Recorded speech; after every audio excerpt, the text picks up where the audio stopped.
खबर कोटा से है। कोटा के नर्मदा आवास क्षेत्र के एक मकान में भीषण आग लग गई। राहत की बात यह रही कि आग लगते ही मकान में मौजूद लोग सुरक्षित घर से बाहर निकल आए। आग लगने की वजह शॉर्ट सर्किट बताई जा रही है। आपको बता दें कि शॉर्ट सर्किट के बाद तेज धमाके की आवाज भी आई, जिससे घर में मौजूद लोग और पड़ोसी घरों से बाहर निकल आए। आग पर काबू पाने के लिए आसपास के लोगों ने मशक्कत से आग पर काबू पा लिया।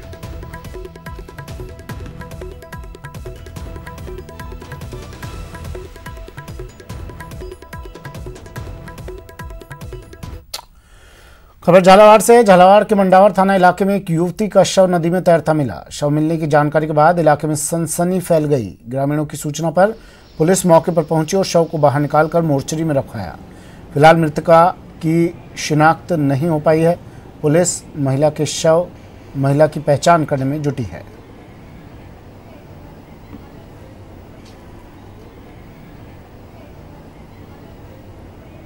आज सुबह 6 बजे करीब सुबह नदी पे लड़के घूमने जाते हैं, जिन्होंने फ़ोन किया कि सर एक लड़की की लाश तैर रही है। इस पर सूचना पे मैं तुरंत मौके पे पहुंचा। मैं जाते थे और उसको लाश को परिजन और गाँव वालों की मदद से निकलवा के हॉस्पिटल में लेके आया हूँ। कोरोना की जाँच करवा दी, कंट्रोल को पूरे LSHO को मैसेज दिलवा दिया। कोटा शहर में फिर कोबरा ने लोगों की सांसें थमा दी। स्वराज एनक्लेव सोसाइटी के घर में कोबरा मिलने से हड़कंप मच गया। कोबरे की लंबाई करीब 6 फीट थी। हालांकि जानकारी मिलने के बाद फौरन स्नैक कैचर को मौके पर बुलाया गया, जिसके बाद स्नैक कैचर ने कोबरा का रेस्क्यू कर उसे जंगल में छोड़ दिया।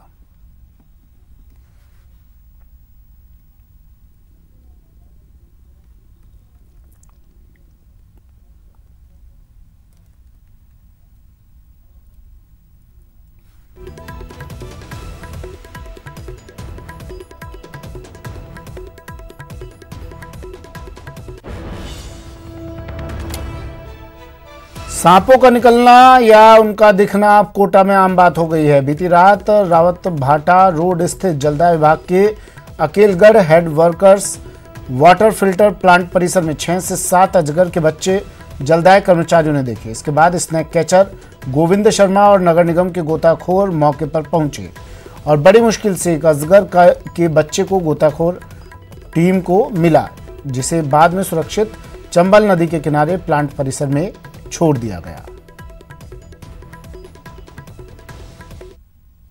बेबी पाइथन है वो देखे गए हैं, उनमें से एक हाथ लगा है क्योंकि इन लोगों ने निगरानी नहीं रखी और जो 4-5 जो है वो भाग गए। तो ये बेबी पाइथन एक हाथ लगा है और इनका ये आवासीय क्षेत्र है, तो इसको भी ये पकड़ा है तो उसको वापस यहीं छोड़ा जाएगा। डॉक्टर सुधीर सचदेव को सीतापुरा के Mahatma Gandhi university of medical sciences and technology के वाइस चांसलर पद पर नियुक्त किया गया है। यूनिवर्सिटी में वीडियो कॉन्फ्रेंसिंग के जरिए एक समारोह में यूनिवर्सिटी के चेयरपर्सन डॉक्टर विकास स्वर्णकार और निवर्तमान vice chancellor doctor MC Mishra ने उन्हें कार्यभार सौंपा। डॉक्टर सुधीर सचदेव यूनिवर्सिटी के चौथे वाइस चांसलर हैं।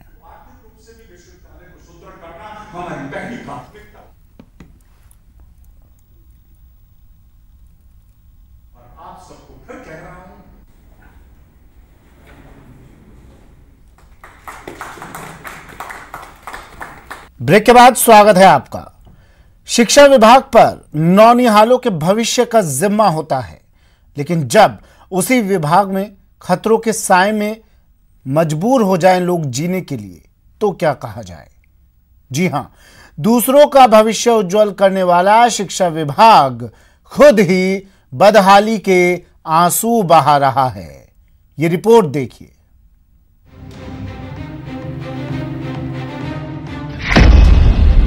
शिक्षा विभाग बदहाल तो कैसे चलेगा काम। ऑफिस जर्जर, कैसे काम करेंगे कर्मचारी। शिक्षा विभाग की बदहाली का जिम्मेदार कौन।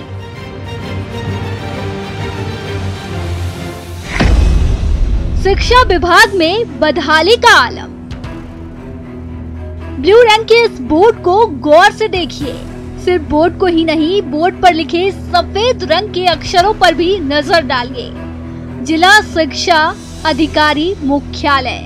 जी हाँ, ये डूंगरपुर के शिक्षा विभाग का कार्यालय है। आपने कार्यालय के बाहर का नजारा तो देख लिया, अब आपको अंदर की तस्वीर भी दिखा देते हैं।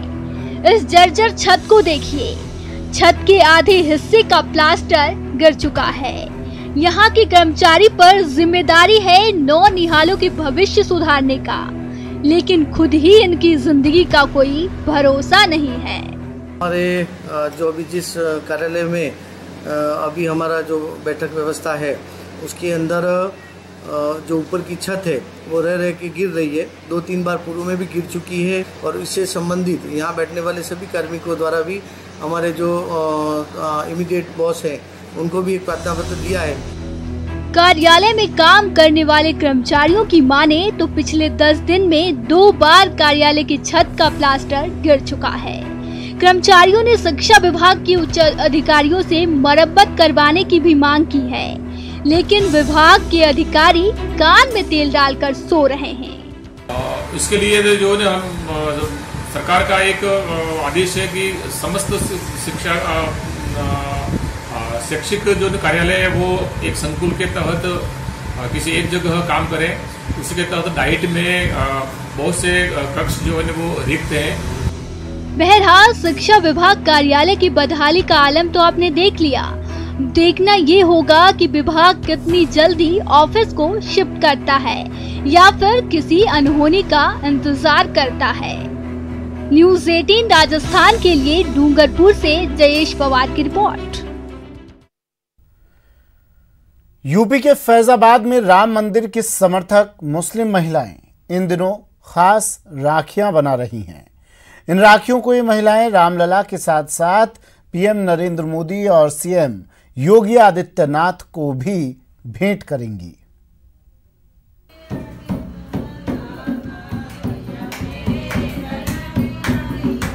भैया मेरे राखी के बंधन को निभाना, ढोलक की थाप के साथ ही गाना भले ही आज आम हो, लेकिन फैजाबाद की महिलाएं एक खास मौके के लिए गाना गा रही हैं। इनमें हिंदू महिलाएं भी हैं और मुस्लिम महिलाएं भी। गंगा जमुनी तहजीब की मिसाल पेश करने वाली ये महिलाएं खास राखियां भी तैयार कर रही हैं। राम मंदिर समर्थक ये महिलाएं इन खास राखियों को 5 अगस्त को राम ट्रस्ट के माध्यम से रामलला को भेंट करेंगी, जबकि पीएम मोदी और योगी आदित्यनाथ के अलावा आरएसएस नेता इंद्रेश कुमार को भी डाक से राखियां भेजेंगी। हर तीज त्योहार मिलकर मनाने वाली इन मुस्लिम बहनों ने राखियां बनाने के साथ साथ अयोध्या में हिंदू मुस्लिम एकता बनी रहने की दुआ भी की। लोग ये चाहते हैं हमारे फैजाबाद अयोध्या में एकता बनी रहे और उससे अच्छा विचार हो, अच्छा विकास हो, यहाँ के लोग में एकता बनी रहे। हमारा जो फैजाबाद अयोध्या है यहाँ कोई बवाल ना हो, एकता हर हिंदू मुसलमान भाई मिलके ईद, दिवाली, होली, दीपावली सब साथ मनाएं, यही हमारे लोग का विचार है, यही हम लोग चाहते हैं। इन महिलाओं का मानना है कि उनके भाई पीएम मोदी हर मोड़ पर उनकी रक्षा करेंगे। वहीं मुस्लिम राष्ट्र मंच के कार्यकर्ता राम मंदिर पर कोर्ट के फैसले से खुश हैं और केंद्र और राज्य सरकार का पूरा समर्थन करते हैं। तो हम एक संदेश देना चाहते हैं जी मोदी जी को, योगी जी को, कि हम सब लोग आपके साथ में जो कोर्ट का फैसला हुआ हम लोग उससे बहुत खुश हैं। कोर्ट ने जो फैसला कर दिया उसके अधीन हम लोग मानने के लिए तैयार। हम लोग सारे लोग हिंदू मुस्लिम की एकता का पैगाम देते हुए हम लोग सारे लोग मोदी जी के साथ हैं। ये तो फैजाबाद की खुशनसीबी अब आई है, जो हमारे यहाँ के विधायक जी इसको विकास की ओर लिए जा रहे हैं। अभी तक तो फैजाबाद की बदनसीबी थी 15 सालों से, 20 सालों से, जो कि कोई आदमी वहाँ तक पहुँचा नहीं। जितने काम हो रहे हैं सब अच्छे हो रहे हैं। फैजाबाद में सुख शांति होगी, विकास की ओर जाएगा, 4 लाइन होगी, यहाँ की आमदनी बढ़ेगी, लोग इससे बहुत खुश हैं। अयोध्या में राम मंदिर के निर्माण की घड़ी जैसे जैसे पास आ रही है, फैजाबाद की इन महिलाओं की अपने भाई पीएम मोदी, सीएम योगी को राखियां भेंट करने की उत्सुकता भी बढ़ती जा रही है और अब इन्हें बस रामलला के मंदिर के निर्माण और इसकी आधारशिला रखने के लिए पीएम मोदी के अयोध्या पहुंचने का इंतजार है। Bureau report, news 18 network. Rakshabandhan नजदीक है, ऐसे में बाजारों में राखियां तो सज गई हैं, लेकिन बाजार में ग्राहक बेहद कम नजर आ रहे हैं, जिससे राखी विक्रेता मंदी की मार झेल रहे हैं। ये रिपोर्ट देखिए। बाजार में न स्टॉक न ग्राहक, त्योहार पर कोरोना का असर, सूने बाजार महंगी राखियां, कोरोना काल में धंधा मंदा। रक्षाबंधन में 2 दिन रह गए हैं, लेकिन बाजार में रक्षाबंधन की चमक नहीं दिखाई दे रही है। कोरोना संक्रमण के चलते राखी की दुकानों पर सन्नाटा पसरा है। वहीं खरीदार नहीं होने से दुकानदार परेशान हैं। दौसा में दुकानें राखी ग्राहकों की राह ताक रहे हैं। इस रक्षाबंधन न सड़कों पर राखी की अस्थायी दुकान सजी हुई है, न फुटपाथों पर कोई राखी बेचता हुआ नजर आ रहा है। राखी बिक रही है तो सिर्फ दुकानों पर। हालांकि इस बार बाजार में राखी के ग्राहक भी कम नजर आ रहे हैं। ऐसे में जो ग्राहक आ रहे हैं, दुकानदार उन ग्राहकों से अपना मुनाफा कमाने में लगे हुए हैं, जिससे बहनों को राखियां महंगी मिल रही है। बहरहाल कोरोना काल में राखी का त्योहार मंदी की मार झेल रहा है। ऐसे में दुकानदार अब भी ग्राहकों की राह देख रहे हैं। दौसा से न्यूज़ 18 राजस्थान के लिए आशीष शर्मा की रिपोर्ट। अयोध्या में भूमि पूजन का वक्त बेहद करीब आ गया है। 5 अगस्त को पीएम नरेंद्र मोदी अयोध्या आएंगे और उससे पहले सीएम योगी 2 अगस्त को जायजा लेंगे। लेकिन इस बीच रामनगरी में अद्भुत तैयारियां चल रही हैं।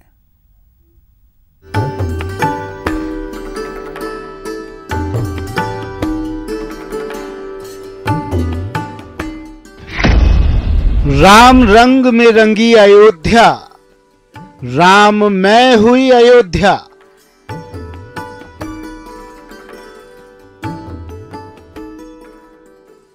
राम नगरी में जय श्री राम, कण कण में बस राम ही राम।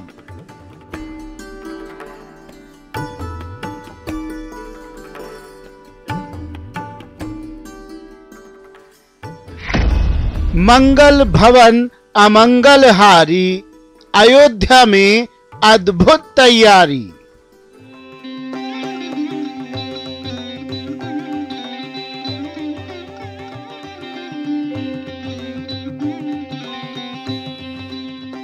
ऐतिहासिक पल है, बस जुट जाइए। ऐतिहासिक पल है, देखते जाइए। राम नगरी है, राम को अनुभव कीजिए। जी हां, ये अयोध्या ही है, त्रेता युग वाली, जहां जन जन में राम हैं, कण कण में राम हैं। आप भी राम तिलक का हिस्सा बन सकते हैं, घर से बैठे बैठे। राम मंदिर भूमि पूजन को लेकर योगी सरकार की अपील।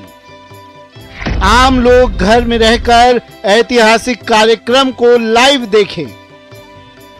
4-5 अगस्त को घरों में देव मंदिरों में दीप जलाएं। 4 और 5 अगस्त को घर में अखंड रामायण का पाठ करें। घर पर रहकर अपने पूर्वजों को याद करें। श्रद्धा भाव से भगवान श्री राम की पूजा करें। ये तो अपील है यूपी के मुख्यमंत्री योगी की। अब जरा ये देख लीजिए कि राम नगरी में तैयारियां कैसी चल रही हैं। अयोध्या में सभी मुख्य स्थानों को सजाया संवारा जा रहा है। मरम्मत और रंग रोगन और सजाने का काम जारी है। जगह जगह वॉल पेंटिंग के जरिए धार्मिक नगरी को सुंदर बनाया जा रहा है। 140 करोड़ रुपए के प्रोजेक्ट्स पर काम होना बाकी। अयोध्या में राम मंदिर के भूमि पूजन के साथ पूरे शहर के कायाकल्प की तैयारी चल रही है। एक अनुमान के मुताबिक मंदिर बनने के दौरान और इसके पूरा होने के बाद यहां पर्यटकों की संख्या में बढ़ोतरी होगी। राम की नगरी अयोध्या में राम को स्थायी मंदिर मिलने के साथ ही लोगों के स्थायी कारोबार बढ़ने की उम्मीद और ज्यादा बढ़ गई है। बताया जा रहा है कि अयोध्या में करीब 360 करोड़ रुपए की परियोजनाएं पहले शुरू हो चुकी हैं। आधुनिकीकरण के 140 करोड़ रुपए के प्रोजेक्ट्स पर अभी काम बाकी है। अयोध्या में नमामि गंगे परियोजना पर भी काम हो रहा है। सरयू में गिरने वाले गंदे पानी के नाले को सीवरेज ट्रीटमेंट प्लांट में ट्रीट किया जा रहा है। शहर में तीर्थ पर्यटन में बढ़ोतरी की उम्मीद है। उम्मीद जताई जा रही है कि देश विदेश से बड़ी संख्या में लोग यहां आएंगे। रामनगरी में परिवहन सुविधाओं को विकसित किया जा रहा है। अयोध्या रेलवे स्टेशन पर प्लेटफार्मों और स्टेशन को नया रंग दिया जा रहा है। स्टेशन के नए मुख्य टर्मिनल भवन पर निर्माण कार्य शुरू हो चुका है। इसका डिजाइन राम मंदिर के मॉडल के ऊपर ही रखे जाने की योजना है। रेलवे स्टेशन और बस टर्मिनस पर काम 2019 में शुरू हो चुका है। राम काज जोरों पर है, हो भी क्यों ना, मौका खास है, ऐतिहासिक है, राम का तिलक होने वाला है। राम अयोध्या में स्थायी निवास करने वाले हैं। Bureau report, news 18 network. चलिए, बुलेटिन में फिलहाल इतना ही। दीजिए इजाजत। नमस्कार।